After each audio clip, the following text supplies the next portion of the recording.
y a Luis por permitirme abrir este pequeño espacio para discutir un poco del tema que vengo tratando en mi tesis de maestría, que es Kant. Yo soy un exalumno de aquí de la Facultad de Filosofía, estudié filosofía en el sistema semiescolarizado y mi tesis de la carrera fue sobre las categorías kantianas de la deducción trascendental. Después estuve en la maestría de la UNAM, todavía escrito, ya acabé los créditos, pero sigo trabajando en la tesis, y mi tesis versa sobre el idealismo trascendental de Kant como una teoría de la objetividad. Yo espero que ustedes estén más o menos como familiarizados un poco con la figura de Kant. No sé en qué semestre estén algunos de ustedes, pero espero que puedan más o menos ir siguiendo. Yo trataré como de presentar este pequeño trabajito en el cual trato como una polémica y trato un tema central de Kant que tiene que ver con el idealismo, ¿no? El idealismo es una postura muy compleja, muy debatida y muy también criticada, el idealismo en general. Poco a poco voy a ir sacando cositas. Traje un pequeño como paper que quisiera publicar en algún momento sobre esta cuestión, y estas son algunas cosas de las que he trabajado. No hay conclusiones en este paper porque las quiero manejar verbalmente, pero sí está como parte de la argumentación y de lo que presento yo aquí.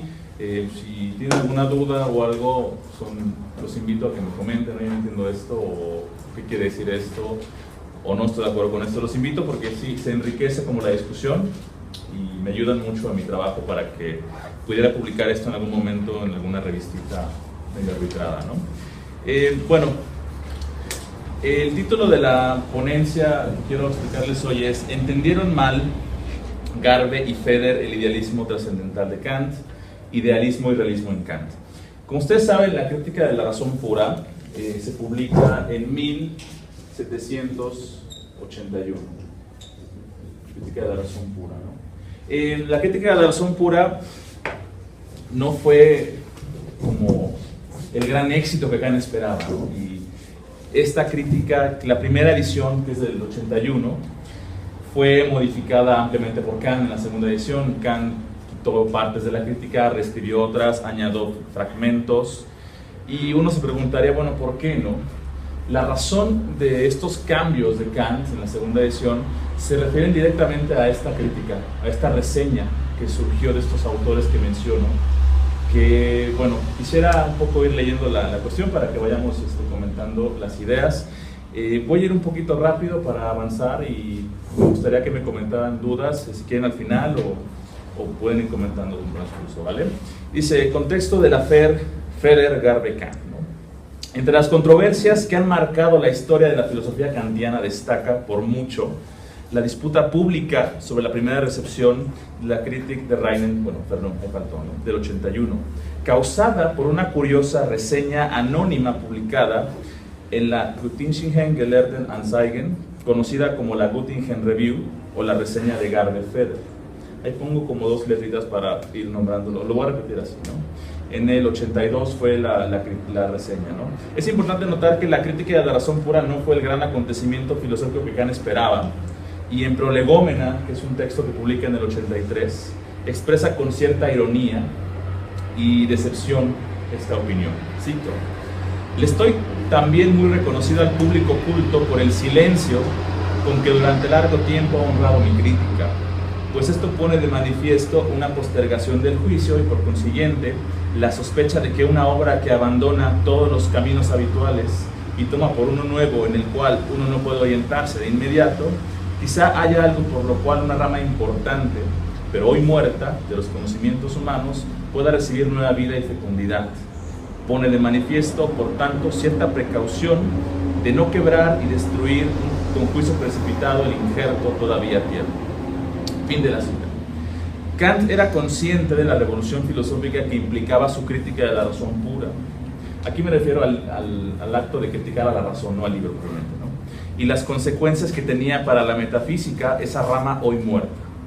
Pero como afirma Friedrich Weiser, el ambiente en el que la crítica vino al mundo fue uno de indiferencia, y Kant no podía esperar menos, pues aquellos personajes de la Aufklärung, de la Ilustración alemana, en quienes estaban puestas sus esperanzas para reseñar su obra y popularizarla, no estaban en condiciones de hacerlo.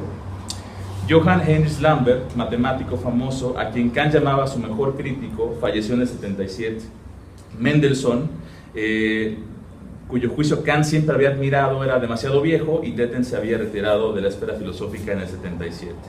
Johann Schultz, un famoso expositor de la filosofía de Kant, escribió que el público de esos días vio la obra como un libro sellado que consistía en nada más que jeroglíficos, o sea que no lo entendían, ¿no? La crítica era un libro incomprensible para los primeros lectores, ¿no? Y por eso uno cuando lee el Prolegómena, Kant se siente como decepcionado de que no haya habido ninguna reseña en un año. O sea, pasa un año en que publicas tu libro y obviamente uno siente como, bueno, que no le interesa a nadie, que nadie está consciente de la revolución que estoy haciendo.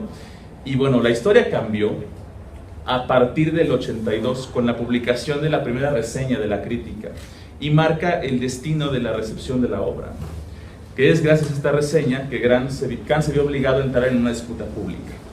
Kant no era como el filósofo a que le gustara la confrontación, era de un temperamento mucho más calmado. De hecho, él dice que nunca se va a volver a inmiscuir en una disputa pública para defender su obra, como que no le gustaba confrontarse con nadie, era de un temple muy tranquilo, ¿no?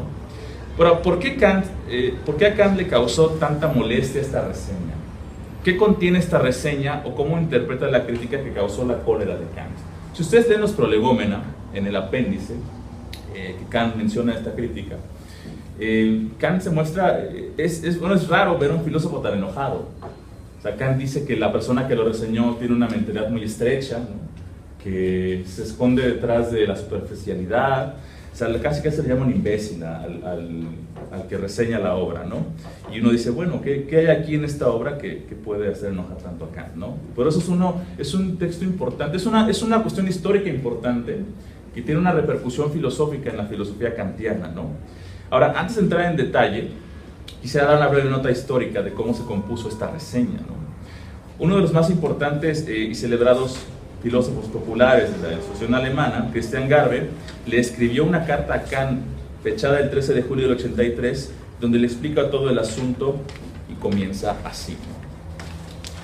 Dice en la carta que le dice, digamos, parte de la carta a Kant. Demanda usted que el reseñista de su libro, en la Göttingen Anzeigen, se identifique a sí mismo. De ninguna manera, dice, puedo yo reconocer como propia esa reseña en la forma en que fue publicada. Estaría preocupado si solamente fuera el producto de mi pluma. Tampoco creo que cualquier contribución de esta revista, de una sola persona, hubiera resultado así de incoherente. Pero tengo algo de responsabilidad por ello, y ya que me preocupa que un hombre que por largo tiempo respetado me considera una persona honesta, incluso acaso si me considera un metafísico superficial, por ello salgo de mi incógnito, como así lo demanda usted, en un lugar de sus prolegómenas, ¿no? Palabras más, palabras menos. Les voy a apuntar un poquito de este párrafo grandote para que no lo leamos. La reseña fue hecha por Garbe, un filósofo de los ilustrados alemanes que popularizaban la filosofía en Alemania, ¿no? Por eso se llama popular filosofía. Estos filósofos trataban de transmitir la filosofía a la gente común que no tenía muchos conocimientos filosóficos. Entonces Garbe fue invitado a viajar por Leipzig, Hannover y Alemania, y los editores de la revista lo trataron muy bien, le dieron buenas atenciones, y entonces Garbe le dicen, bueno, haz una reseña, ayúdanos con una reseña para un libro, ¿no? Entonces dicen, reséñanos la crítica de la razón pura de Kant, ¿no? Y Garbe dice, no, así no hay problema, ¿no? No sabía lo que estaba metiendo Garbe realmente, ¿no? Pero dice, yo hice esta crítica y la reseña y tenía 12 páginas, era una reseña muy larga para publicar en una revista filosófica en ese tiempo. Y lo que hace el editor de la revista Feder, Johann Gottlieb Feder, es que la recorta y la reduce a que sean 5 páginas para que quepa en el espacio destinado a una reseña. Entonces lo que hace, digamos, Garbe es disculparse con Kant a través de una carta, decirle, yo no la escribí completa, esa no la reconozco, no es mía. Y entonces Garbe le dice, solo un 10% de lo que está publicado es mío.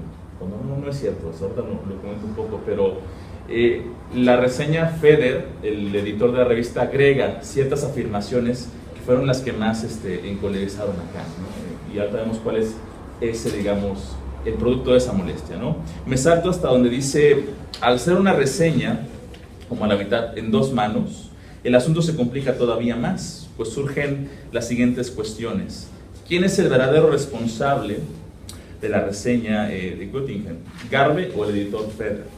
¿Distorsionó radicalmente Feder la postura de Garbe al editar el manuscrito o simplemente la condensó para ajustarla a la extensión de vida? La respuesta a estas preguntas requieren un análisis minucioso y comparativo de ambas reseñas, ¿no? Que no es un asunto que yo vaya a tratar aquí. Más que nada, yo me quiero centrar, y así concluir el párrafo aquí, en la interpretación que en ambas reseñas aparecen del idealismo trascendental de Kant, y que es como el punto, porque hay muchas otras cosas en la reseña, ¿no? Hablan de las antinomias, hablan de otras partes, pero yo quiero quitar solo la parte del idealismo, ¿no? Ahora es el contenido de la Göttingen o la Feder-Garbe Review. ¿Por qué esta reseña tiene un valor filosófico en el pensamiento de Kant? El pequeño texto publicado no tiene un valor meramente histórico, al ser la primera reseña sobre la crítica. Eso tiene que ver con dos razones, que son las siguientes. La reseña pone el idealismo trascendental de Kant bajo la sombra del idealismo del obispo inglés George Berkeley. Y la segunda razón es la siguiente. Como resultado de esta interpretación, Kant escribe los Prolegómena, además de modificar sustancialmente ciertas partes de la crítica y añade otras en la segunda edición.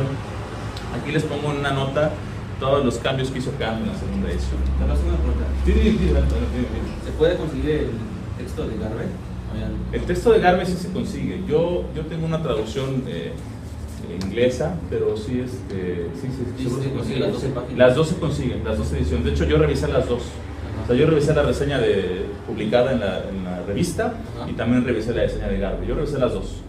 Y sí hice una comparación como en general, que no trato aquí, pero sí, sí hay cosas que se quitaron en la reseña. Y además el tono en el que está escrita la reseña de Garbe es un tono mucho más sobrio, como que es mucho más respetuoso, como que no afirma Kant es esto.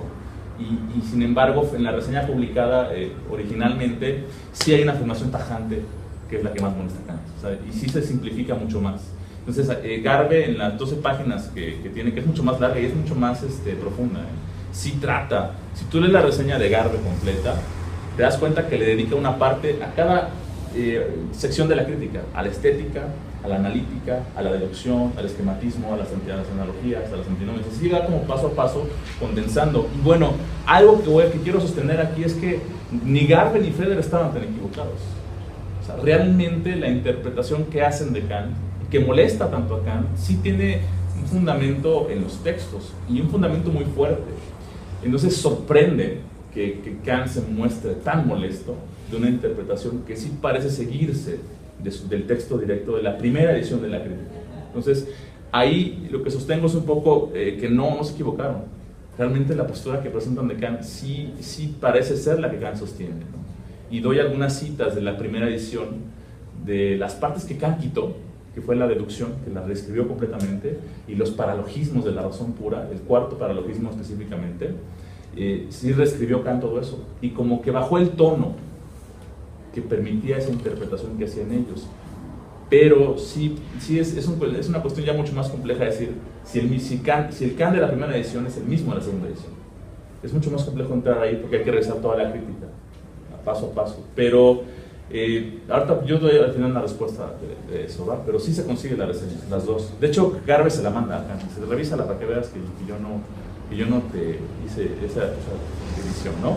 Ahora dice, bueno, aquí está, les expongo más o menos la idea, ¿no? Si ustedes conocen a Berkeley, el filósofo inglés, es bueno, ahorita les doy una como simplificación de lo que trata, ¿no?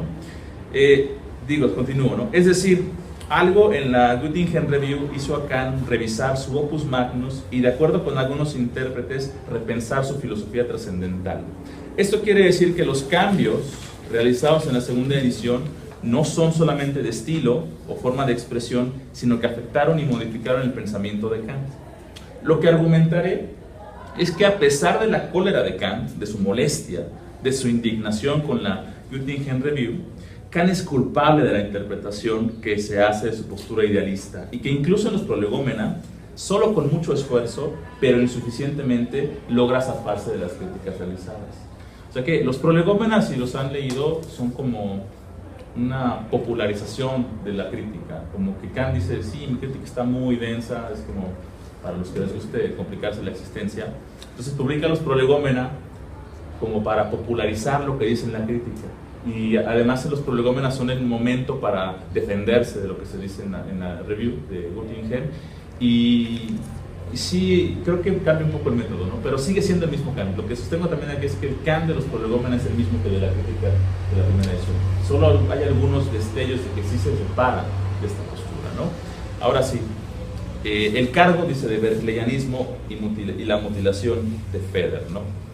Una de las críticas a Kant que más han hecho historia en las interpretaciones de Kant y se ha repetido es la de que su idealismo es igual al de Berkeley. Aquí me gustaría como un poquito, bueno, los menciono al final, si no queda claro lo explico por un esquema, ¿no? En su libro The Bounds of Sense, Peter Strawson, que bueno, se publica en 1966 este libro, Peter Strawson repite esta crítica al afirmar que Kant, como idealista trascendental, está más cerca de Berkeley de lo que él cree.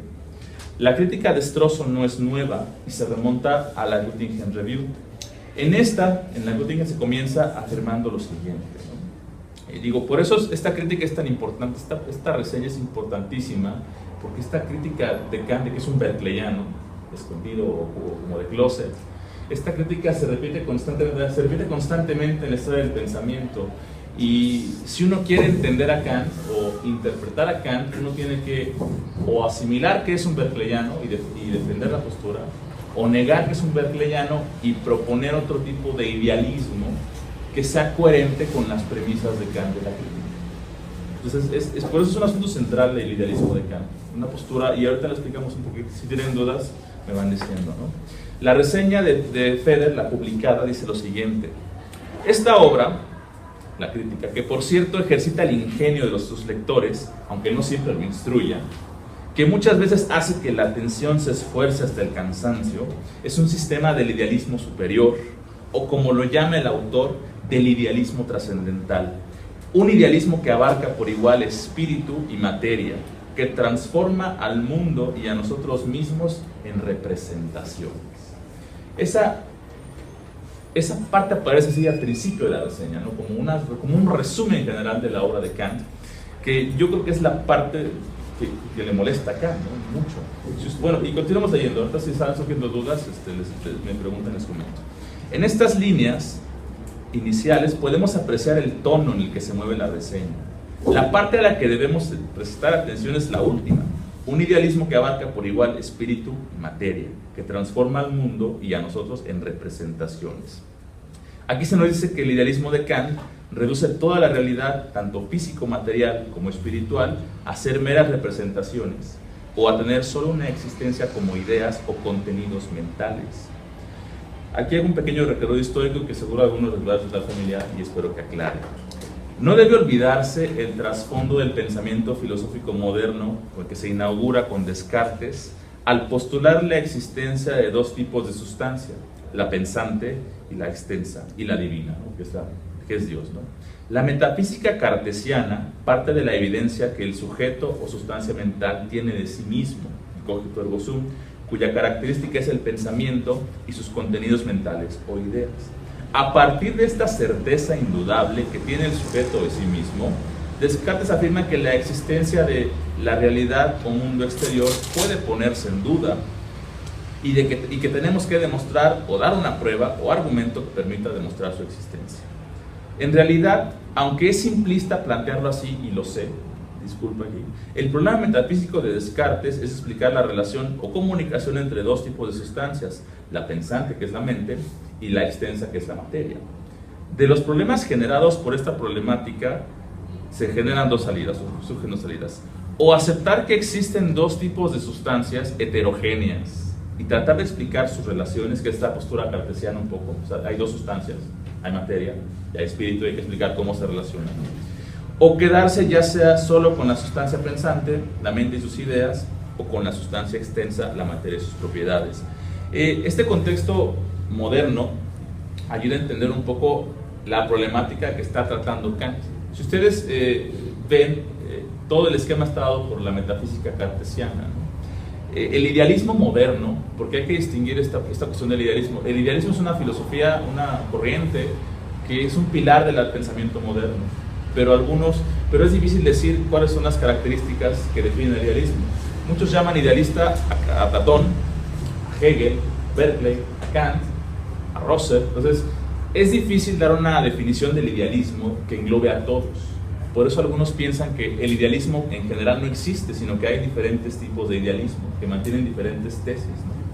El idealismo moderno tiene que ver con este esquema de dos sustancias y el problema de explicar la comunicación de las sustancias, ¿no? El idealista, lo que voy a decir aquí, para entenderlo, es que el idealista se queda con solamente la sustancia mental. O sea, si no quieres explicar el problema de dos sustancias, o te quedas con, o solo hay espíritus e ideas, y ya. Y tratamos de explicar la materia de otra manera, como una representación, como una idea, o te quedas con la materia y todo es físico, todo es material, y estamos en un universo materialista. Y tratamos de explicar la mente a partir del cerebro, cómo surge la mente a partir de la materia. Lo cual son dos posturas opuestas. La postura idealista es la que se queda con la parte de la sustancia mental. Solo hay sustancia mental, no existe mundo exterior, o solo es una representación en mi mente de lo que yo estoy viendo. O sea, esto no es real, esto solo existe en manera profunda en mi mente. Y esa es la verdadera realidad. Por eso, decir que Kant es un idealista, para él era como decir que el mundo exterior no existe, o sea, las cosas no existen independientemente de mí, son ideas en mi mente. Por eso la frase con la que inicia la reseña es vital para poder entender lo que hizo molestar acá, lo que hizo enojar. Porque dices, todos somos, transforma el mundo y a nosotros en representaciones. Y lo que Berkeley, aquí no tocó tanto a Berkeley, pero sí voy a mencionar algo después. Berkeley hace un poco eso. O sea, Berkeley es el filósofo que dice la materia no es algo que exista independientemente del sujeto. No hay algo que exista que no se ha percibido, sino que todos son ideas en la mente. Hay espíritus y hay ideas. Esa es la postura idealista.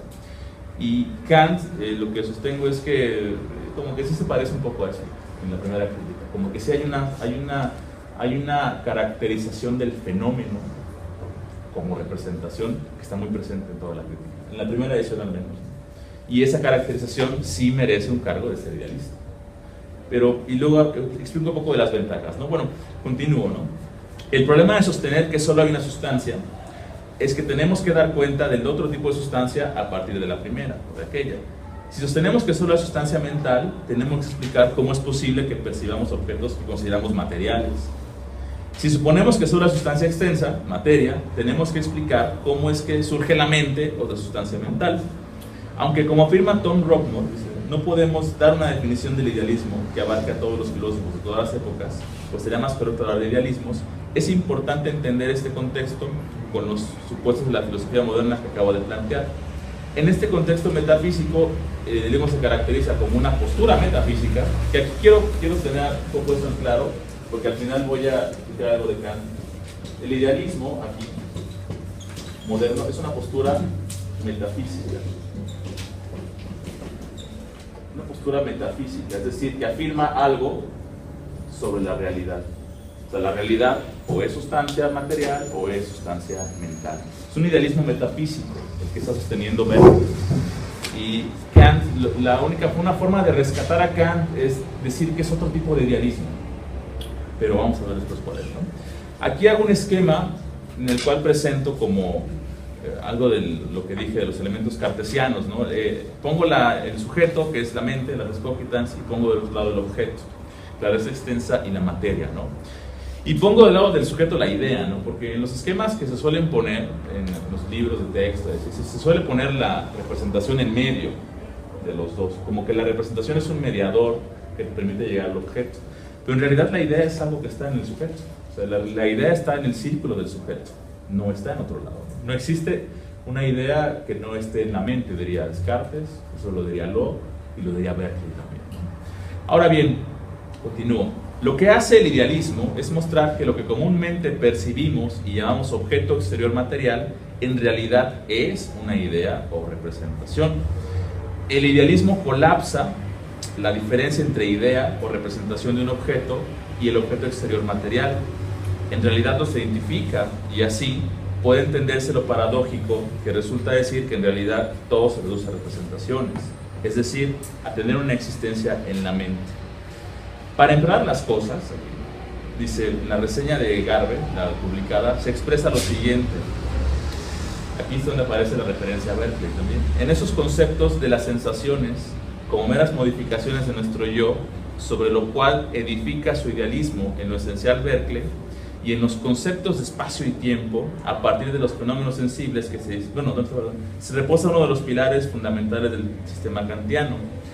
El entendimiento hace objetos a partir de fenómenos sensibles que se distinguen de otras representaciones únicamente por la condición subjetiva de que el tiempo y el espacio están enlazados con ellos. El entendimiento hace tales objetos. Me salto un poquito al final de la cita donde dice: y de este modo, al introducir en la intuición de los sentidos orden, regularidad de la secuencia e influjo recíproco, crea a la naturaleza en sentido estricto. O sea, el entendimiento dice crea la naturaleza. La mente humana es creadora de la realidad. La facultad de entendimiento es la que determina las leyes, y esto lo toman directamente de Kant. Es una interpretación que hacen de Kant que está muy presente y que está directamente sacada de la deducción trascendental de las categorías. Ahora, aquí es donde se presenta, muy de pasada, aunque es algo que caló hondo en Kant, la identificación de Kant con Berkeley. Al edificarse ambos idealismos en los mismos principios, resultarían ser lo mismo. La reseña presenta como punto culminante la idea de que la naturaleza es creada por el entendimiento mismo.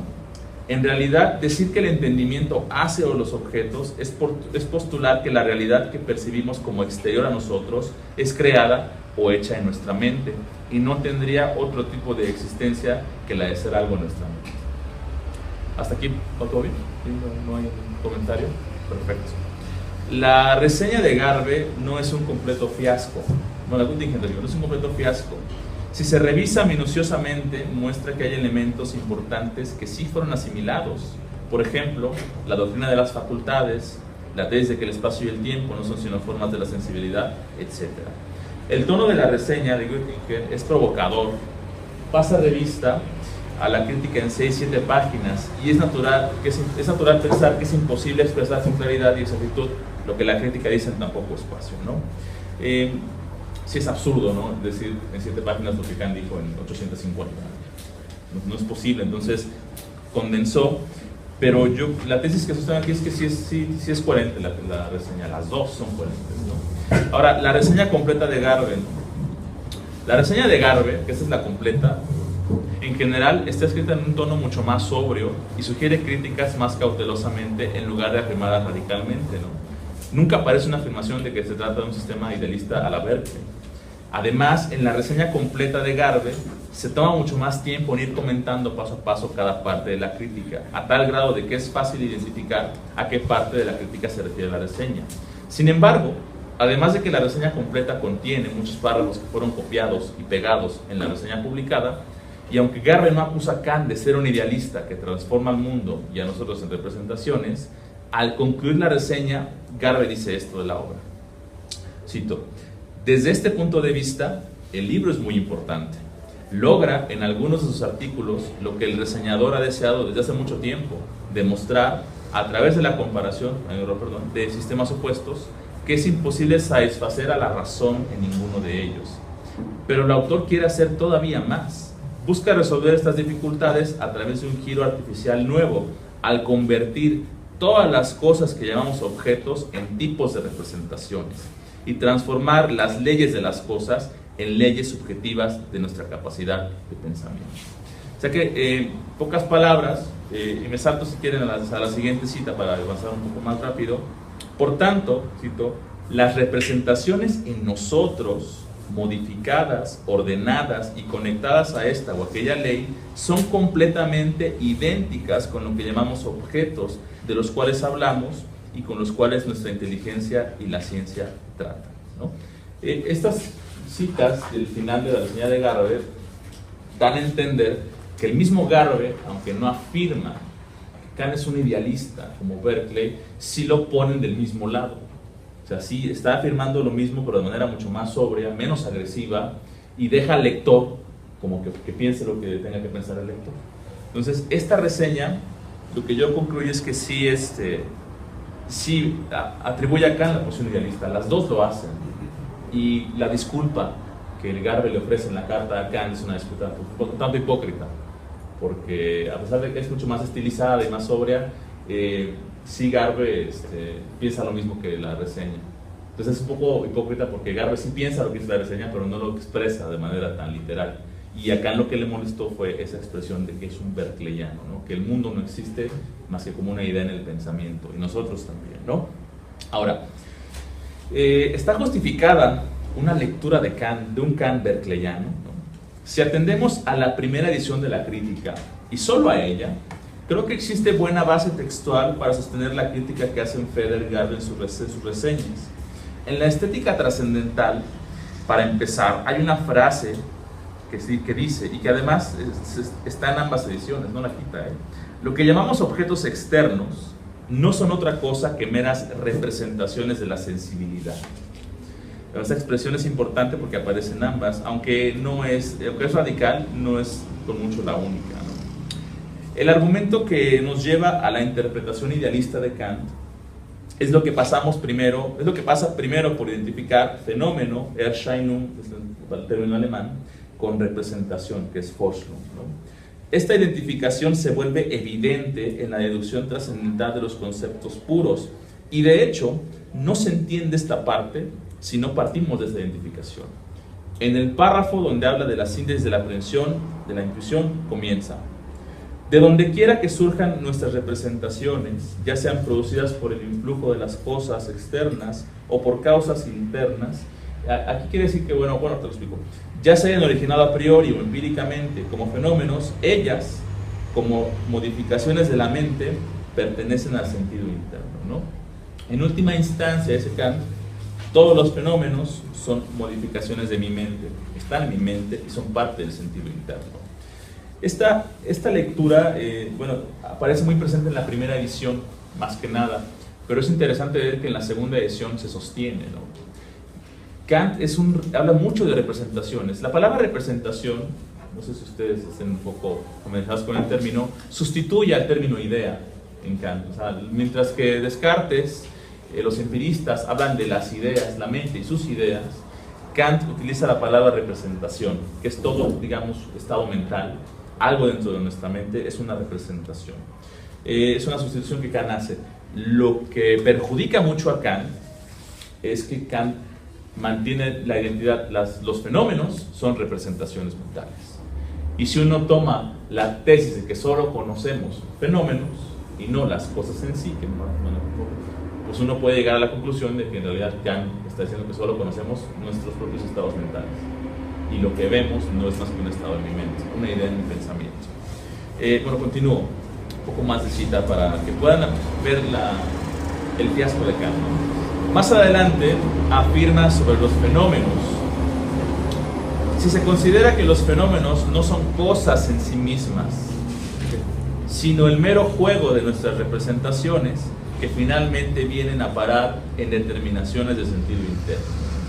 Un poco más adelante dice, cita: más arriba hemos dicho que los fenómenos mismos no son nada más que representaciones sensibles, que en sí deben ser considerados precisamente como tales, y no deben ser considerados como objetos fuera de nuestra facultad representativa. La siguiente: pero estos fenómenos no son cosas en sí mismas, sino que ellos mismos son solo representaciones que a su vez tienen un objeto, el cual entonces ya no puede ser intuido por nosotros, y por eso podrá llamarse el objeto no empírico, es decir, el objeto trascendental igual a X. Y termino con la última cita de esta parte: los fenómenos como tales no pueden tener lugar fuera de nosotros, sino que solo existen en nuestra sensibilidad.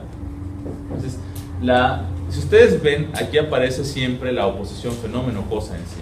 Siempre que Kant habla de los fenómenos, dice los fenómenos no son cosas en sí, pero nunca define de manera clara lo que es cada uno de los dos. Siempre aparece esta idea de que los fenómenos son lo que conocemos. Conozco fenómenos, no cosas en sí, pero los fenómenos son representaciones. Entonces, de ahí podemos deducir la lectura idealista que ha acompañado a Kant desde la publicación de la Crítica. O sea, no hay nada que esté fuera de la mente y solo conocemos cosas de la mente que son los fenómenos. Y las cosas en sí permanecen desconocidas, a lo mejor ahí están, pero las cosas son lo que es independiente de la mente, fuera de nuestra facultad representativa. Eso requiere un poco más de argumentación, pero creo que basta para ver cómo la reseña de Garbe como que tiene cierta razón. O sea, sí hay cierto fundamento en la primera edición, en algunas partes, que dice Kant, esto es necesario, ¿no? Es necesario que los fenómenos sean representaciones. Y ahorita vamos a ver también por qué es necesario, ¿no? Este tipo de expresiones, continuó, abunda en la Crítica de la Razón Pura y no solo en la primera edición. Pero es cierto que lo hace de manera más prominente en algunas partes. Por ejemplo, en la deducción de las categorías de la primera edición. Por último, aparecen unos párrafos en referencia a la naturaleza, que nos recuerda en la reseña de Feder Garbe, ¿no? Si ustedes han leído algo de Kant, la deducción es una de las partes mucho más complicadas que hay. Yo creo, algunos que dicen que es de la historia de la filosofía, los argumentos más complejos, más oscuros y más complicados de entender. Precisamente porque aquí aparece esta idea de que la mente crea la naturaleza. Y la mente, con sus categorías, que son los conceptos del entendimiento, es la que determina lo que es la naturaleza como un todo organizado, pero en última instancia es producto del entendimiento. Eso es una lectura muy idealista. Y cito las frases donde Kant hace referencia a esto, ¿no? En la traducción. Pero si se reflexiona que esta naturaleza no es en sí nada más que un conjunto de fenómenos, y por tanto no es una cosa en sí, sino meramente una muchedumbre de representaciones de la mente, entonces no causará asombro que solo en la facultad radical de nuestro conocimiento, a saber, en la percepción trascendental, se la vea en aquella unidad solo gracias a la cual ella puede llamarse objeto de toda experiencia posible, es decir, naturaleza. Fin de la cita. Continúo con otra cita. Pues como fenómenos, ellos constituyen un objeto que solo está en nosotros, porque una mera modificación de nuestra sensibilidad no se encuentra fuera de nosotros. Bueno, estas dos citas muestran que, si recuerdan la cita de Feder Garbe, que decía que hace la naturaleza, que la crea el entendimiento, aquí hay una buena base para decir que sí, es cierto. O sea, realmente la naturaleza no es más que un conjunto de fenómenos. ¿Y dónde están los fenómenos? Pues son representaciones mentales. Pues en realidad la naturaleza, el mundo natural exterior, es un ordenamiento mental que hace el entendimiento a partir de muchas representaciones. Eso abona un poco a la lectura idealista de Kant. Bueno, no un poco, bastante. Ahora bien, no es la deducción el único lugar donde aparece esta identificación, sino que podemos encontrarla en uno de los pocos lugares donde Kant define su idealismo trascendental, es decir, en el cuarto paralogismo de la razón pura, ¿no? Los paralogismos de la razón pura de Kant son los que tratan de decirnos que en realidad no podemos saber nada del alma, ni como unidad, ni como sustancia, ni si es inmortal. No podemos saber nada de eso. Los paralogismos tratan de explicar eso, ¿no? Que la razón se engaña al tratar al alma como una sustancia inmaterial, ¿no? Y que no podemos saber nada de eso, ¿no? En este cuarto paralogismo aparece la primera definición de idealismo trascendental. Si uno busca en la crítica la definición de idealismo trascendental, no hay casi lugares, y Kant casi nunca define el idealismo trascendental, solo lo hacen dos partes, en las antinomias y en los paralogismos. Y cuando uno lee las definiciones que da, dices, no, pues es un idealista, o sea, estás haciendo lo que dicen Feder y Garbe que haces con los fenómenos y con los objetos. Se me hace a mí muy importante esto porque una teoría que Kant presenta como revolucionaria, como el centro de su sistema, el idealismo trascendental, que no haya un tratamiento mucho más sistemático del asunto. No hay una definición. Bueno, sí hay una definición, pero vamos a ver para que vean cómo lo define Kant y me dirán si está de acuerdo o no en lo que dice Feder Garbe, ¿no?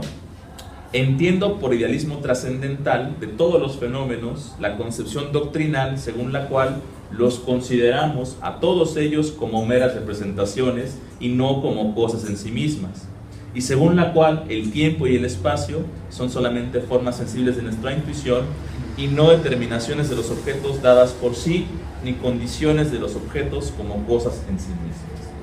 Entonces, esta definición, leyéndola uno diría, sí, hay mucho de Berkeley en tu concepción de la realidad, porque reduces todo a fenómenos y todos son representaciones.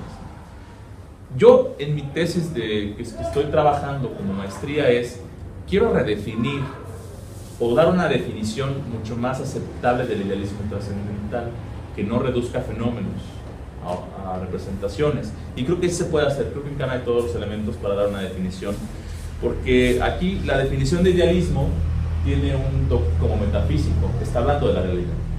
Y el idealismo que podemos rescatar de Kant no es un idealismo metafísico, sino es un idealismo de otro tipo, ¿no? Bueno, continúo. En este paralogismo, aquí les pongo el paralogismo, ¿no? En la parte de abajo les pongo cómo va el paralogismo, que es el cuarto, ¿no? Donde dice, se plantea el problema generado por el idealismo que Kant identifica la tesis de que la existencia de todos los fenómenos externos es dudosa, ¿no? Y a ella opone el idealismo trascendental, que presenta como una forma de dualismo, pero distinto como el cartesiano, ¿no? También. Quisiera leer un poco el paralogismo, porque es importante, ¿no? Abajo en la cita. Dice, son tres premisas, dos premisas y una conclusión, ¿no? Aquello cuya existencia solo puede ser inferida, como la existencia de una causa de percepciones dadas, tiene solo una existencia, tiene solo dudosa. Ahora bien, los fenómenos externos son de tal especie que la existencia de ellos no se puede percibir inmediatamente, sino que solo se puede inferirlos como la causa de percepciones dadas. Por consiguiente, la existencia de todos los objetos en sentido externo es dudosa. Ese es un paralogismo. Y si ustedes recuerdan sus clases de Descartes, es lo que hace. Descartes sostendría esto, tal cual. Porque según Descartes, lo que conocemos de manera inmediata son solo nuestras ideas. Y la existencia de objetos exteriores tiene que ser inferida a partir de que son la causa de mis ideas. Entonces, aquello que solo puede ser inferido de su existencia puede ponerse en duda. Y si los objetos externos son esos, entonces podemos dudar que existan, ¿no? Esto causa un poco como de extrañeza, porque dice Kant, yo voy a responder a eso. Yo voy a demostrar que sí podemos conocer los objetos externos y que ese paralogismo está equivocado. En realidad sí podemos conocerlos de manera inmediata, los objetos exteriores, y no de manera inferencial. O sea, voy de mi idea al objeto exterior. Pero les vas a sorprender. A mí me sorprende cómo la respuesta de Kant, cómo trata de resolverlo, pues, ¿no? Es una cita un poquito larga, pero digamos que vamos a leerla, ¿no? La solución al paralogismo, según Kant, es convertir la materia, objetos externos, en una especie de representación. Dice, se desvanece en nuestra concepción doctrinal, o sea, en nuestro idealismo trascendental, todo recelo para admitir y dar por demostrada sobre el testimonio de nuestra mera autoconciencia, tanto la existencia de la materia como la existencia de mí mismo como ente pensante. Pues yo soy consciente de mis representaciones. Por consiguiente, existen estas y existo yo mismo que tengo esas representaciones. Ahora bien, los objetos externos, que son los cuerpos, son empero fenómenos y por tanto no son nada más que una especie de representaciones mías, cuyos objetos son algo meramente mediante esas representaciones, pero separados de ellas no son nada. Por tanto, existen las cosas externas exactamente como existo yo, y ambos sobre el testimonio inmediato de mi conciencia, de mí mismo. En lo tocante a la realidad efectiva de objetos externos, no tengo necesidad de inferir, pues tanto uno como otro no son nada más que representaciones, cuya percepción inmediata, conciencia, es a la vez prueba suficiente de la realidad de ellas. O sea, la forma de resolver el problema cartesiano de cómo sé que existe el mundo externo, si tengo que inferir su existencia a partir de ser la causa de mis ideas, dice, entonces son representaciones también. Como la materia es una representación, soy consciente de ella de manera inmediata, como lo soy de cualquier representación, y existe la representación de la materia como existo yo. Pero lo que Kant aquí está diciendo, está hablando de la representación de la materia. No está hablando de un objeto exterior a nosotros. Bueno, aquí estoy un poco como a punto de concluir, ¿no? Un intento de escapar a la sombra de Berkeley. En la observación 2 del parágrafo 13 de Prolegómena, Kant sostiene que, y cito, El idealismo consiste en la afirmación de que solo hay seres pensantes. Las otras cosas que creemos percibir en la intuición serían solamente representaciones en los seres pensantes y a las cuales en verdad no les correspondería ningún objeto que se encontrase fuera de estos. Yo, al contrario, digo, las cosas nos son dadas como objetos de nuestros sentidos, objetos situados fuera de nosotros, pero de lo que puedan ser en sí mismas nada sabemos, sino que conocemos solamente sus fenómenos. Esto es, las representaciones que producen en nosotros al afectar nuestros sentidos. O sea, permítame aquí un momento nada más. Aquí, otra vez Kant está diciendo lo mismo. O sea, solo conozco las representaciones que me causan los objetos exteriores, pero no puedo conocerlos como son en sí mismos. Esto abona a una interpretación que han hecho algunos autores de me afectan las cosas en sí. Es un problema ya también, me afectan las cosas en sí, produce representaciones, pero solo conozco la representación y no la cosa en sí, lo que me afecta. Eso abona un poco esa interpretación. Pero bueno, aquí con esto trata Kant de decir no soy idealista, pero si lo leemos y tratamos de interpretarlo, parece otra vez caer en el mismo, digamos, error. En su consecuencia, admito ciertamente que hay cuerpos fuera de nosotros. Esto es, cosas que conocemos mediante representaciones que nos produce su influjo sobre nuestra sensibilidad, aunque no son completamente desconocidas en lo que respecta a cómo sean en sí mismas. Cosas a las que damos el nombre de cuerpo, palabra que entonces ya no significa el fenómeno de aquel objeto desconocido para nosotros, pero no por ello menos real. ¿Se puede llamar idealismo esto? Dice Kant, es precisamente lo contrario. No es cierto. La verdad es que incluso en los prolegómenos, al tratar de escapar al cargo de idealismo, sigue sosteniendo una postura similar, ¿no? Continúo aquí. Resulta sorprendente que Kant considere que esto no es idealismo.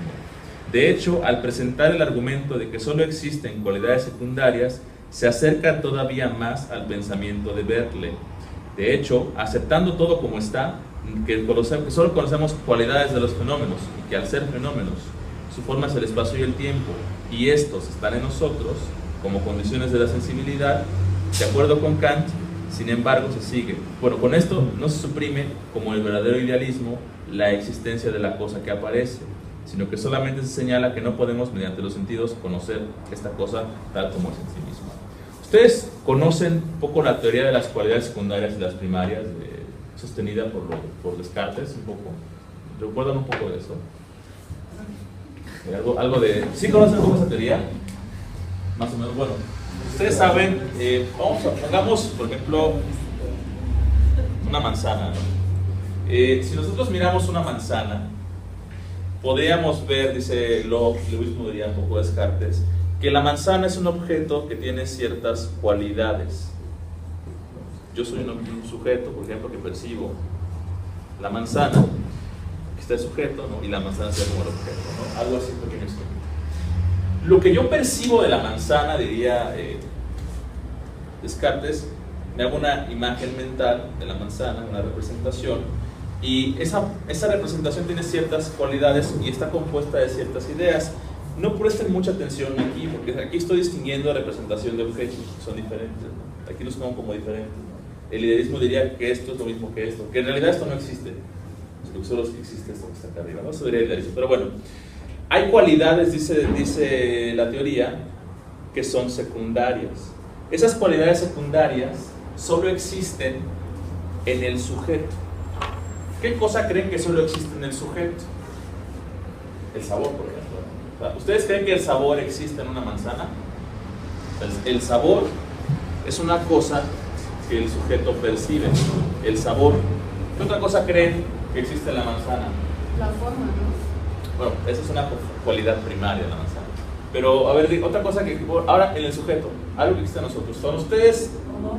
El olor, muy bien. El olor sería una cualidad que depende del sujeto. O sea, la manzana, diría esta teoría, no tiene un olor per se. El olor es una relación que se da con un sujeto. Y quien percibe el olor es el sujeto. Muy bien. Otra cualidad que se da también es el color. O sea, las cosas tienen color, diría esta teoría, porque solamente las la persona que percibe ve ese color, ¿no? Y existen estas cualidades en tanto hay una relación con el sujeto. Estas cualidades obviamente son cualidades que se dan cuenta que tienen que ver con los sentidos, todas las cualidades secundarias. Lo que dice esta teoría es que esas cualidades no existen en los objetos, que en realidad esas cualidades son producto de una relación de los sujetos con los objetos. Un ejemplo podría ser el siguiente: a una manzana le puede saber a una persona diferente, amarga, y a otra puede saber más dulce, y uno diría, bueno, es que el sabor está en la manzana o depende del sujeto. La teoría dice que depende del sujeto, que es una cualidad secundaria. Son secundarias porque no están en los objetos, no existen en el mundo estas cualidades, son relaciones. Ahora, las cualidades que llaman primarias serían cualidades que sí están en los objetos. Si lo quieren poner así, serían cualidades subjetivas y objetivas, digamos, ¿no? Que no dependen del sujeto y que sí dependen del sujeto. ¿Puedo agregar algo? Sí, adelante. Sí, pero Lo dice también que bueno, que me parece pertinente, porque las secundarias son aquellas que tienen que ver con el placer y el dolor, por eso son subjetivas. Mientras que las primarias no. Entonces, pues, ahí es como donde, digamos, le da como esa base subjetiva. Sí, no, gracias, es pertinente.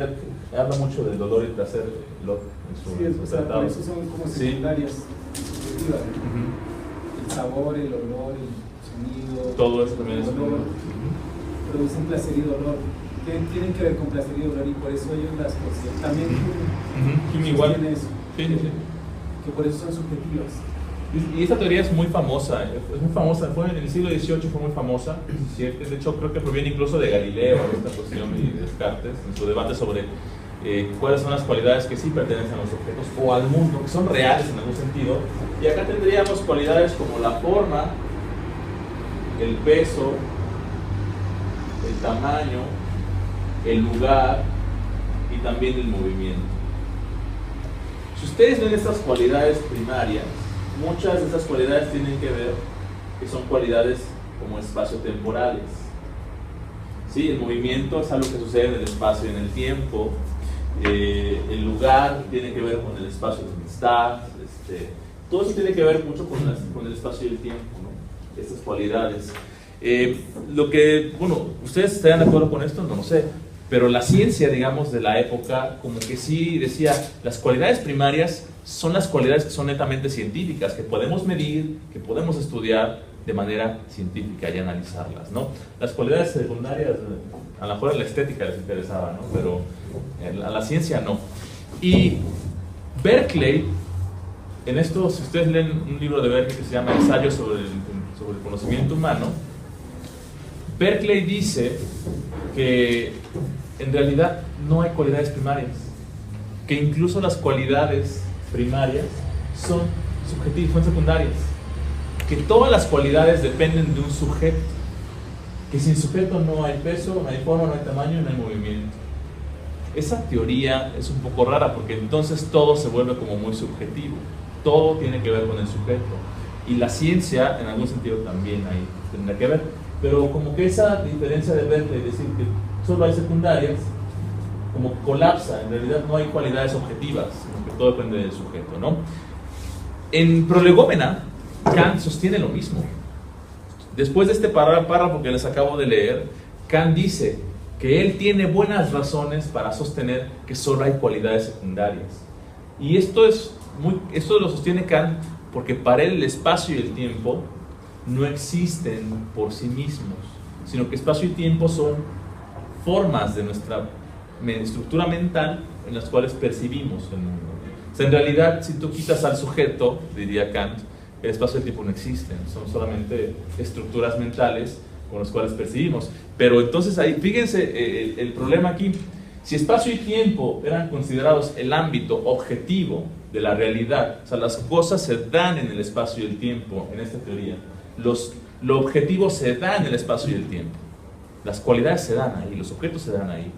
Si Kant transforma espacio y tiempo, no en cosas reales, sino en cosas subjetivas, obviamente la realidad se convierte en algo subjetivo también. Si espacio y tiempo son parte de nosotros, entonces los objetos que vemos, que parece que percibimos, realmente están en nosotros también, en nuestra mente. Mucho de las críticas que se hacen a Kant están dirigidas a la estética trascendental, que es esta teoría que dice espacio y tiempo no son más que propiedades del sujeto, son formas de percibir la realidad. Y es quizá una parte, digamos, de las más criticadas de Kant, ¿no? Muchos estarían de acuerdo en que es absurdo hablar de que el espacio no exista, que el tiempo no existe en sí mismo, sino que son estructuras de la mente, subjetivas. Pero aquí esto no lo toco, y subjetivo para Kant tiene un significado diferente. Nosotros pensamos que subjetivo tiene que ver con algo como individual, como de cada quien. O sea, tu opinión es muy subjetiva, decimos, como es muy tuya, no puede pertenecerme, o no puedo tener yo otra diferente de ti. Pero para Kant subjetivo tiene un sentido como más formal. Vamos a ver, igual al final lo menciono un poco, ¿no? Voy avanzando. De acuerdo con esto, Kant no se considera idealista, porque sostiene la existencia de la cosa en sí, aunque no podamos saber nada de ella. Sin embargo, todavía sería posible decir que seguimos encerrados en nuestras representaciones, o sea, fenómenos, y más allá de ellas no podemos conocer cosas en sí. Cuando Kant trata de diferenciarse y decir que no es idealista, cae en el punto de decir, yo no soy idealista porque creo que hay cosas en sí. Aunque no puedo conocerlas, ahí están las cosas en sí y existen aunque yo no exista. Pero en realidad esa respuesta es un poco insatisfactoria y es un poco incoherente con algunas partes. Decir que hay cosas que no puedes conocer y que están ahí y que son cosas en sí, que no puedes saber nada de ellas, es incoherente con una cuestión de conocimiento, de ciencia. Entonces, no puedes decir que hay cosas que no puedes ni saber dónde están, ni decir cómo son. Y Kant cree que eso lo salva de ser idealista. O sea, sí hay cosas en sí, pero no puedo saber nada de ellas, ¿no? Ahora, otro intento que parece mucho más prolífico, me parece, para escapar del cargo de idealismo, se encuentra en los Prolegómena, donde me parece que hay otra caracterización del idealismo a la que la teoría de Kant sí puede oponerse, según esta. Bueno, leímos una cuestión de idealismo, ¿no? Kant decía, quien sostiene que solo hay seres pensantes e ideas es un idealista. Y yo no soy idealista. Yo creo que sí hay objetos exteriores. Pero no le creamos tanto a Kant. Sus palabras lo contradicen un poco. Aquí, al final de la Prolegómena, hay una parte donde Kant da otra definición de idealismo, que me parece interesante, y con esta como que sí puede un poco defenderse, yo creo, de la acusación. Dice, el principio, cito, de todos los idealistas genuinos, desde la escuela eleática, vean ustedes, para Kant, Parménides no son idealistas, hasta el obispo Berkeley, está contenido en esta fórmula. Todo conocimiento mediante los sentidos y la experiencia no es nada más que apariencia ilusoria, y la verdad está solamente en las ideas del entendimiento puro y la razón. El principio que constantemente rige, bueno, aquí es un pequeño comentario, esta postura de que dice, es que la experiencia es una ilusión, es una apariencia nada más, es un engaño, es una postura muy sostenida en la filosofía occidental que va desde, quizás desde Heráclito, ¿no? Parménides, ¿no? Ya recuerdan ustedes esta idea parmenidia de que en realidad la verdadera esencia del mundo es ser un inmóvil, unidad, circular, o sea, eterna, etc. Y que lo que vemos con los sentidos no es más que un engaño, ¿no? Entonces Kant estaría sosteniendo que Parménides aquí es un idealista, Platón sería igualmente un idealista para él aquí, porque para Platón, recuerden, Platón no confía en el conocimiento sensible. El conocimiento sensible es confuso y la verdadera realidad, dice, está en las ideas del entendimiento puro y la razón, en el mundo de las ideas, digamos. Es una caracterización diferente. Si se fijan, no es lo mismo decir esto que decir el idealista es el que cree que solo hay mentes y espíritus. No, es un poco diferente eso. Ahora dice, el principio que constantemente rige y determina mi idealismo es, por el contrario, todo conocimiento de las cosas a partir del mero entendimiento puro o de la razón pura no es nada más que apariencia ilusoria y la verdad está solamente en la experiencia.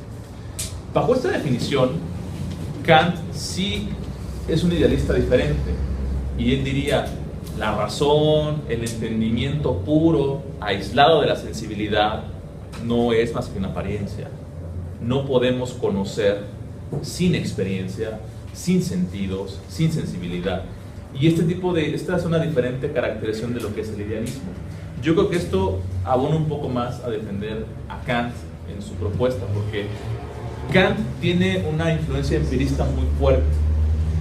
Si me preguntaran a mí, yo creo que Kant es mucho más racionalista. Yo personalmente creo que es mucho más racionalista. Y se puede ver en su ética, por ejemplo, o en otras partes. Pero esta influencia empirista de Kant siempre como que lo mantiene cerca de la experiencia. O sea, siempre es importante la experiencia a la hora de conocer. Y el conocimiento solo proviene de la experiencia. Recuerden la frase de la crítica inicial: todo conocimiento proviene de la experiencia, empirismo muy importante, pero no todo conocimiento procede de la experiencia. O sea, esta parte empirista de Kant me parece muy, muy importante, porque Kant está diciendo: yo creo en la experiencia del mundo, de los objetos, y a mí me interesa defender que el conocimiento verdadero viene de los objetos de la experiencia.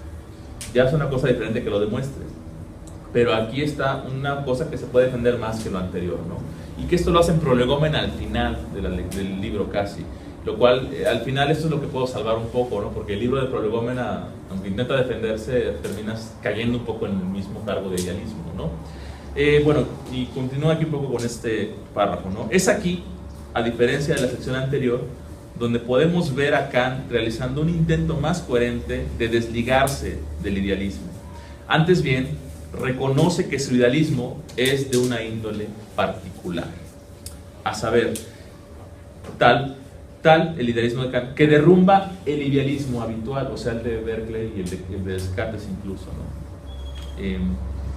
Y es tal que gracias a él todos los conocimientos a priori, aún los de la geometría, adquieren por primera vez realidad objetiva, la cual, sin esta idealidad del espacio y el tiempo, demostrada por mí, no podría ser afirmada ni aún por los realistas más fervientes.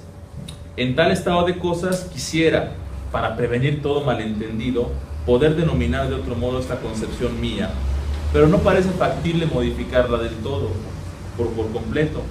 Permítaseme pues llamarla en lo futuro, tal como se dijo más arriba, idealismo formal, y aún mejor, idealismo crítico, para distinguirlo del idealismo dogmático de Berkeley y del escéptico de Descartes. El idealismo es una filosofía muy importante.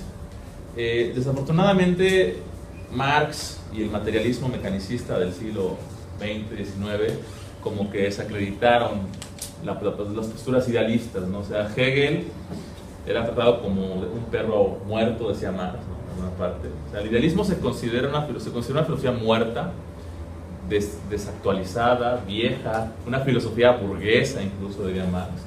Pero el idealismo tiene, yo creo, un aspecto rescatable en términos de conocimiento, que el idealismo da un lugar muy importante a la subjetividad.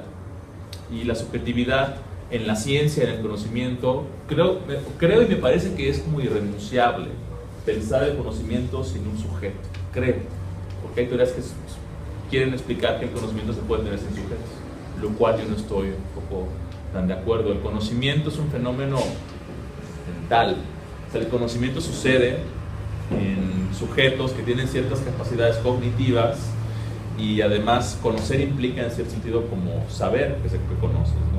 Y poder justificar tu conocimiento frente a los demás. Entonces yo creo que el idealismo de Kant es irrenunciable en términos de que da un lugar muy importante al sujeto, ¿no? Y yo eso es lo que rescato un poco, ¿no? Que la ciencia y el conocimiento son una construcción subjetiva, pero que puede tener una validez objetiva. Y Kant, desde mi perspectiva, es un filósofo que ha tratado de construir una perspectiva así, del conocimiento humano, ¿no? Hoy en día tenemos perspectivas como fisicalistas, sociológicas del conocimiento, ¿no? que en realidad tratan de reducir el conocimiento a algo que es meramente subjetivo, social, etc. Pero yo creo que en Kant podemos rescatar una perspectiva normativa, objetiva de la ciencia y del conocimiento, que puede ser defendible, ¿no? Lo cual quiere decir que nos tenemos que comprometer con cierto idealismo, cierta subjetividad, que es la que hace el conocimiento. Más o menos, esto es un poco a modo de conclusión. Kant es un desmadre, literal. En la crítica, si leen la crítica, lo que le comentaba Luis, la crítica es un libro Yo creo que es sin duda un libro de los más importantes de la historia de la filosofía. Y sin embargo, es un libro como muy laberíntico, muy hecho al ahí se va, creo yo. Digo, y Luis me va un poco a decir que no es cierto, pero me parece un libro escrito de manera rápida para publicarse. Si ustedes, bueno, es una pequeña anécdota, ¿no? Kant, cuando va a publicar la crítica, le escribe a su alumno Marcus Hertz, su discípulo, le dice: este libro que voy a titular Los límites de la razón y la sensibilidad, lo publicaré en 3 meses, en el 72. Y conforme va meditando, se da cuenta que no son 3 meses. 3 meses se convierten en 10 años. Y en 10 años, pues ya se le pasó la mano a Kant, tiene que publicar algo, ¿no? En 10 años, Kant escribió muchas notas de sus pensamientos y reflexiones. Y dice, y lo comenta, ¿no?, en algunas cartas Kant, que 3 meses antes de publicar la crítica, en el 81, se puso como a revisar todas sus notas, así, pero cañón, tenía un montón de notas, y le trató de darles un orden sistemático, organizarlas, pero es obvio que en 10 años uno cambia de pensamiento, uno lee cosas, y es obvio que seguro había ideas que contrastaban con otras. Aunque el pensamiento general, hay una vértebra, ¿no?, en toda la crítica que sí es rescatable, pero hay muchos párrafos que uno los lee y dice, esto como que parece un Kant diferente, ¿no? Un Kant precrítico llaman algunos, ¿no? Un Kant que no es el Kant crítico.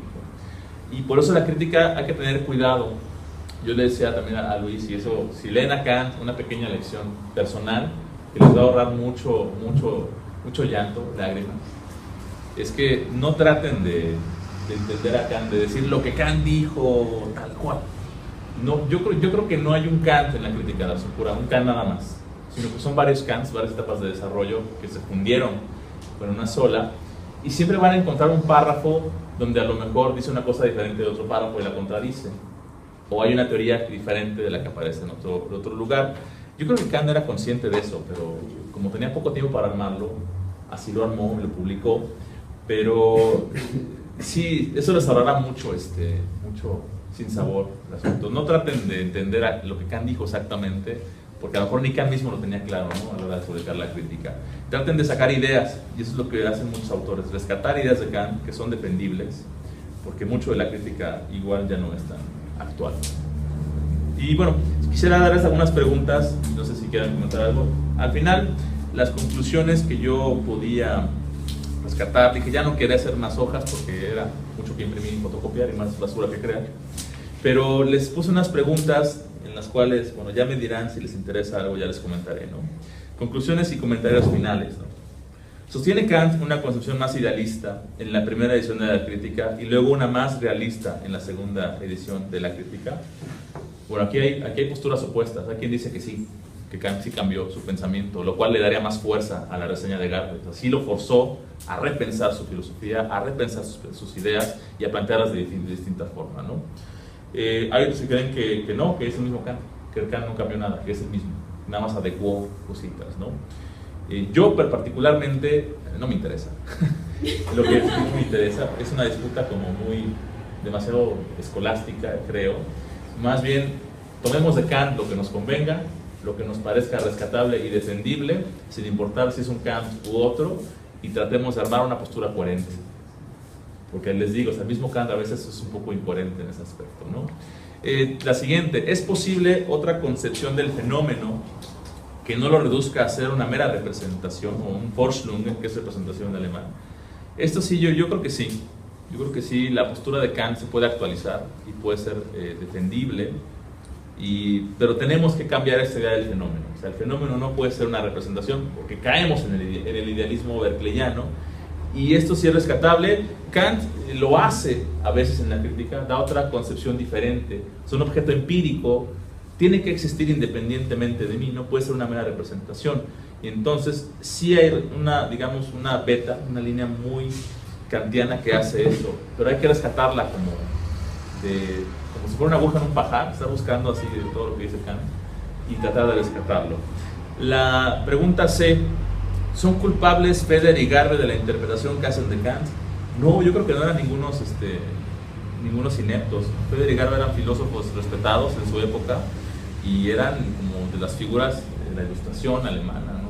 Entonces no eran ningunos tontos. Yo creo que parte de la culpa que que tienen esta reseña, digo, no sé ni por qué se enoja Kant, ¿no? Si releyó su texto se dio cuenta que así era, ¿no?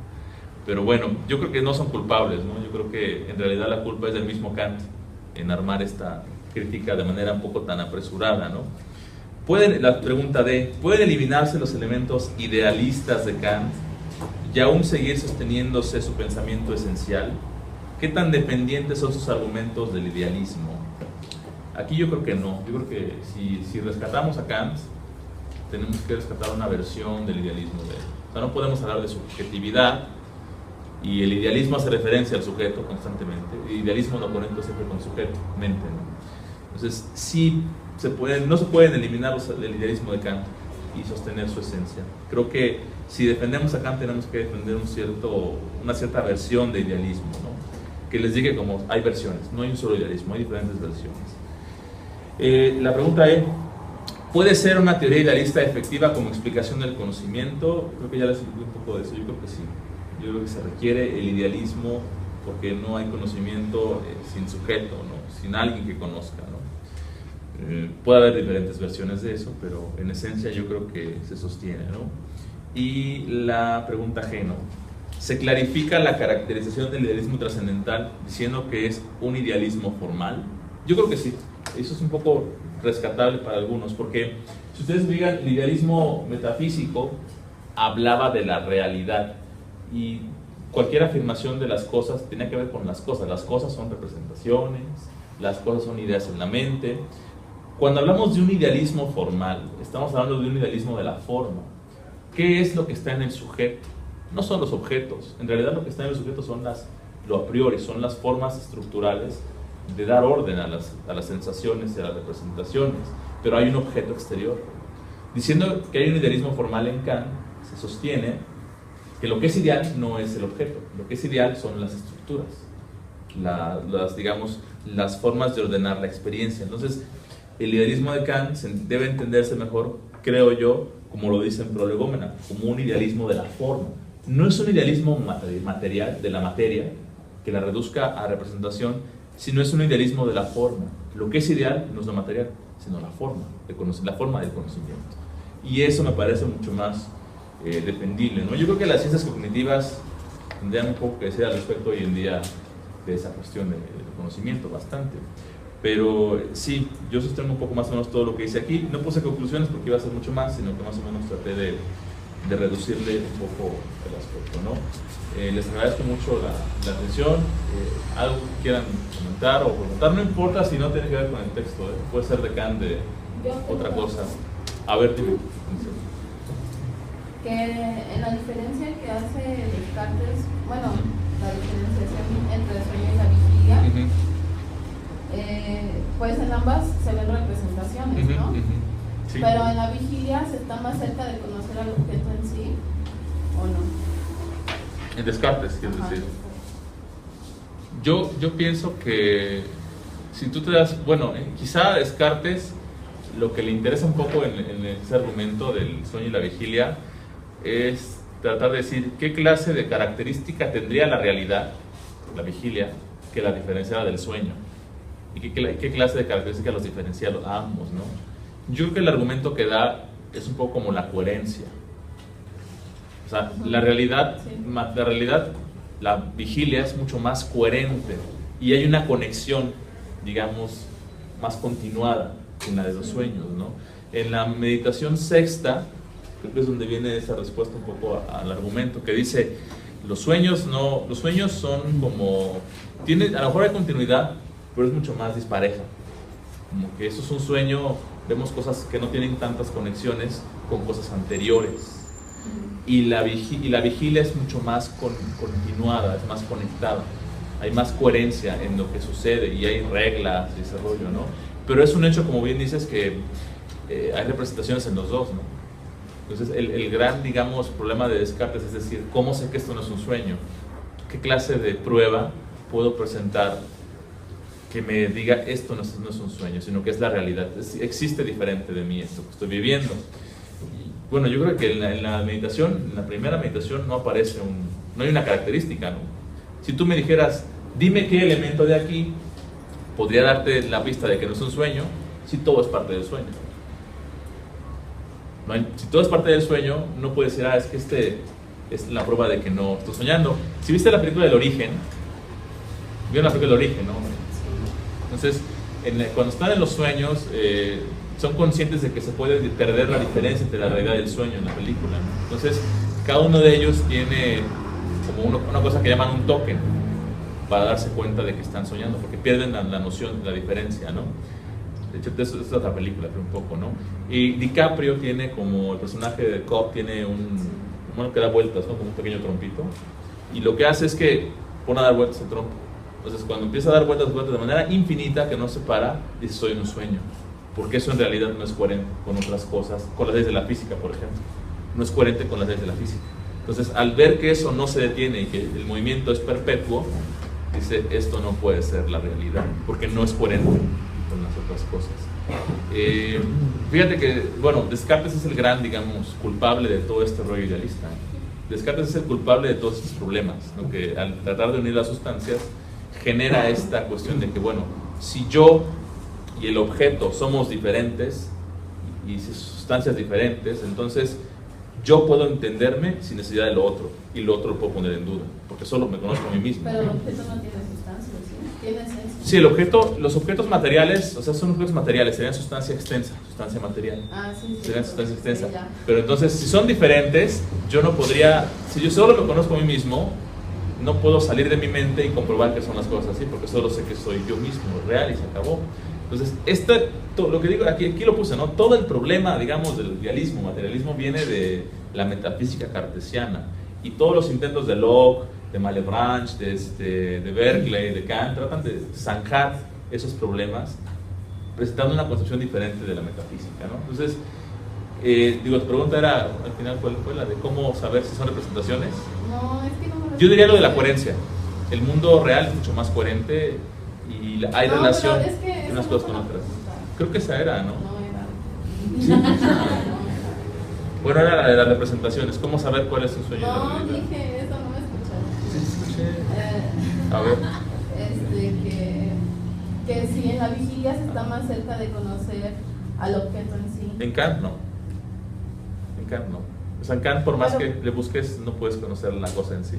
Sí, en Descartes. En Descartes sí. En Descartes hay conocimiento de las cosas en sí. Porque la cosa en sí para él es la materia. O sea, la materia, la ciencia te la muestra, te la explica de manera científica. En Kant no, porque la cosa en sí, incluso la ciencia para Kant, la matemática, la geometría, no te da conocimiento de la cosa en sí. Solo conocemos fenómenos, dice Kant. Y la ciencia está igual metida en el mundo fenoménico.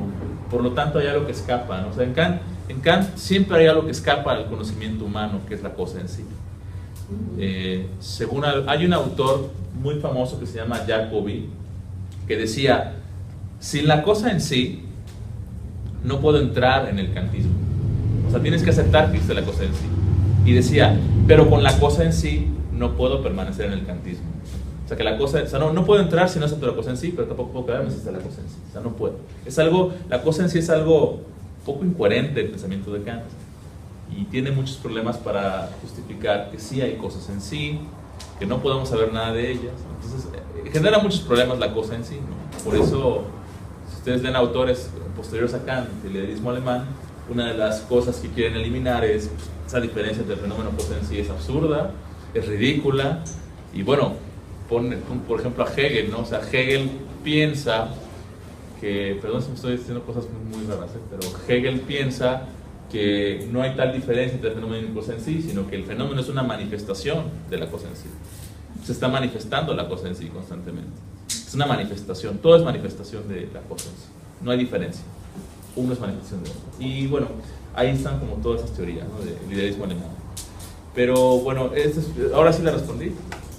Ya. ¿Más o menos? No, sí. Muy bien. ¿Algo que quieran comentar? ¿Pregunta, duda, sugerencia sobre Kant?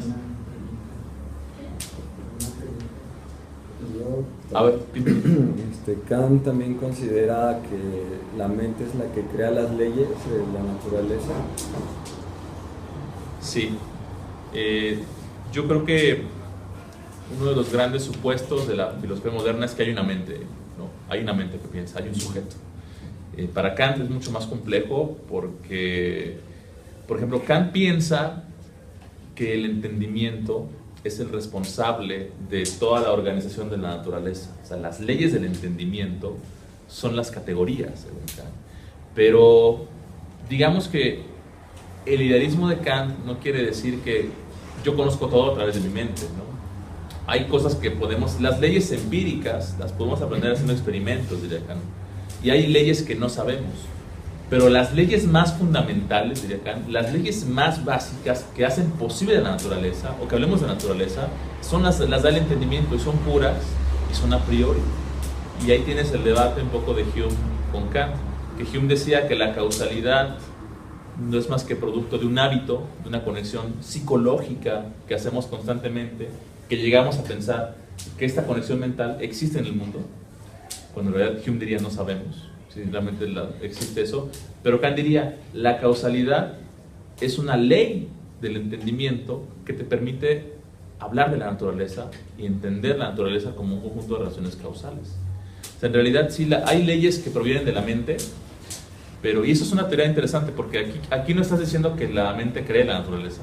Estás diciendo la mente tiene estructuras que te permiten organizar lo que llamas naturaleza, y esas leyes vienen de la mente y del entendimiento. La ley de causalidad es muy importante para Kant, la causa y el efecto, y es algo que viene de la mente.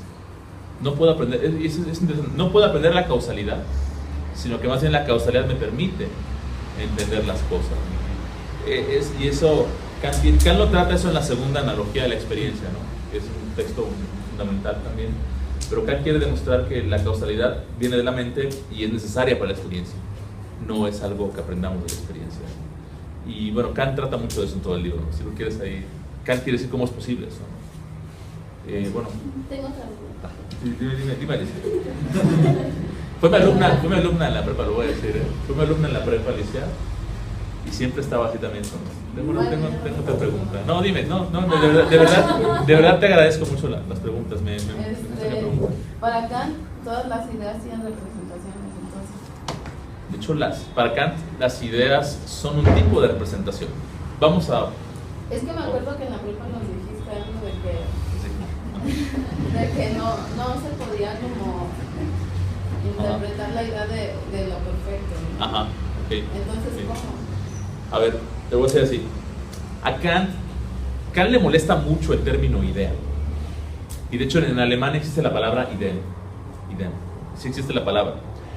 Pero Kant prefiere hablar más de representaciones, porque él dice que los empiristas abusan del término idea. O sea, lo usan todos una idea. Dios es una idea del caballo, idea de lo rojo, idea de lo verde, idea de la forma, del color. Abusan del término idea. Entonces Kant prefiere utilizar más el término como representación que idea. Ahora, de toda representación, dice Kant, puede haber un objeto que corresponde en la experiencia. Puede haber. Porque yo puedo tener la representación de un unicornio, es un caballo con cuerno y alas, no sé. O no sé, pero no existe en la experiencia un objeto que corresponda a esa representación. Yo puedo tener representaciones de cosas que no existen, pero lo que tengo son siempre representaciones. Ahora, lo que llamas tú ideas, las ideas son un tipo de representación que Kant como que guarda para otras cosas. O sea, una idea para Kant es algo que sobrepasa todos los límites de la experiencia y que no podría nunca encontrarse algo que corresponda en la experiencia. Kant guarda el término idea para las representaciones de la razón, que en este caso serían la idea de Dios, la idea de la libertad, por ejemplo, y la idea del alma. Entonces, esas cosas son ideas, dice Kant, porque sobrepasan todos los límites posibles de la experiencia. Nunca podrían darse en la experiencia. Entonces, para Kant el término idea lo salvaguarda solo para los conceptos de la razón, las ideas de la razón. Y las representaciones son todo aquello que tiene que ver con la experiencia. O sea, el término que más se emplea es representación. Algo que está en la mente. Una idea de un perro, una idea de un árbol, de una casa, son representaciones para Kant. Por eso Kant en la crítica utiliza muy poco, en la parte que yo trabajo, la palabra idea. Si quieres ver la palabra idea, cómo la usa, tienes que entrar a la dialéctica trascendental, que es donde habla de la razón, la facultad de la razón. Y ahí entran en papel las ideas, ¿no? De hecho, las ideas tienen una función, aquí Luis no me dejará mentir, mucho más fuerte en la filosofía práctica. O sea, las ideas en la parte teórica no nos sirven, no podemos conocer nada de las ideas de Dios, ni del alma, ni de la libertad, ¿no? Las ideas de la razón tienen una función más útil en la vida práctica del hombre. La idea de Dios, a lo mejor no la puedo conocer teóricamente, no puedo conocer nada de Dios teóricamente, pues la crítica lo dice, pero la idea de Dios puede servirme para motivarme a la acción. Creo que un poco sirven para la motivación de la acción del sujeto. Entonces las ideas quedan como en la moral, digamos, las ideas de la razón. Aquí hablamos como de representaciones, de estados mentales nada más, ¿no? Entonces esa es la cuestión con las ideas, que la filosofía práctica se me hace como de Kant. Yo soy muy escéptico al respecto, demasiado ingenua. Creo que Kant es demasiado bondadoso con los seres humanos, cree demasiado en la humanidad, Kant. Confía demasiado en la humanidad. Y a mí me gusta mucho una frase de justo de la Fundamentación, que dice, se me hace un poco irónica, no sé, realmente es una frase irónica, pero dice Kant algo así como: no importa si nunca ha existido una acción moral, si nadie ha hecho un acto por deber realmente moral, si lo está haciendo ahora, si no hay, y si no existirá, no importa, dice. La moral permanece incólume y no hay bronca que la gente nunca sea moral, la moral nunca pierde como su brillo, etc. Y eso tiene que ver con la idea de Kant de que la moral no se deduce de lo que es, sino la moral está separada de la experiencia. La moral es un deber ser, no es lo que es. Si nos guiáramos por lo que la gente hace, diría Kant, nunca llegaríamos a la moral. La gente se comporta, lo que la gente hace o lo que la gente es, nunca nos llevaría al deber ser. Entonces el deber ser siempre queda como fuera de la experiencia, es algo a priori. A veces hace muy ingenuo. Schopenhauer creo que se burla mucho de la moral kantiana, bastante. Schopenhauer no le gusta la moral de Kant, pero le gusta la parte teórica. Y yo estoy de acuerdo con Schopenhauer un poco en eso. Yo me quedo con el Kant teórico, se me hace muy, muy interesante y muy, muy rescatable. Si no hay pues otra cuestión que quieran comentar, les agradezco mucho que me hayan prestado su atención, su tiempo y ¿nada? ¿Seguro? Pues les agradezco mucho su atención. Les dejo mi hojita, hay que echarle un ojo de nuevo. Y Luis, te agradezco una vez más la invitación y que me permitieras presentar aquí mi trabajito de Kant. Gracias.